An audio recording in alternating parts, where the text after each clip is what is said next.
Hi guys, welcome to my YouTube channel. ఈరోజు మనం mango chutney చేసేద్దాము రండి. దానికి కావాల్సింది 4 టొమాటోస్, 1 మ్యాంగో, 4 పచ్చిమిర్చి, అలాగే కావాల్సినన్ని వెల్లి రబ్బలు తీసుకోండి. టమాటా అండ్ మ్యాంగో హాఫ్గా కట్ చేసుకొని వేసుకోండి. ఇప్పుడు ఒక ప్యాన్ తీసుకొని స్టవ్ ఆన్ చేసి అందులోకి 4 టేబుల్ స్పూన్స్ ఆఫ్ ఆయిల్ వేసుకోవాలి. అందులోకి టమాటా, మ్యాంగో, వెల్లుల్లి, పచ్చిమిర్చి వేసి మూత పెట్టేసుకోవాలి. అలాగైతే త్వరగా మగ్గుతాయి అన్నమాట. మధ్య మధ్యలో ప్లేట్ తీసి ఫ్లిప్ చేస్తూ ఉండాలి, లేకపోతే మాడిపోతాయి. ఇప్పుడు స్టవ్ ఆఫ్ చేసి వాటిని చల్లారిన తర్వాత ఒక మిక్సీ జార్ తీసుకొని టొమాటోస్ పీల్ చేసుకొని వేసుకోవాలి. మ్యాంగో పల్ప్ మాత్రమే వేయాలి.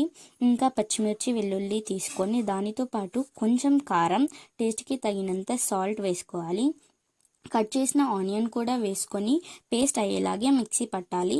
ఇప్పుడు ఇంకో ప్యాన్ తీసుకొని స్టవ్ ఆన్ చేసి అందులోకి 4 టేబుల్ స్పూన్స్ ఆఫ్ ఆయిల్ వేసుకొని అందులోకి ఆవాలు, జీలకర్ర, శనగబ్యాళ్ళు, ఉద్దిబ్యాళ్ళు వేసి గోల్డెన్ బ్రౌన్ వచ్చేలాగా ఫ్రై చేసుకోవాలి. అందులోకి మిక్సీ పట్టిన చట్నీ వేసి కొంచెం వేడి అయ్యేదాకా కలిపి ఒక బౌల్ తీసుకొని సర్వ్ చేస్తే ఎంతో టేస్టీ అయిన మ్యాంగో చట్నీ రెడీ అయిపోతుంది. ఈ రెసిపీ నచ్చితే లైక్ చేసి, షేర్ చేసి, సబ్స్క్రైబ్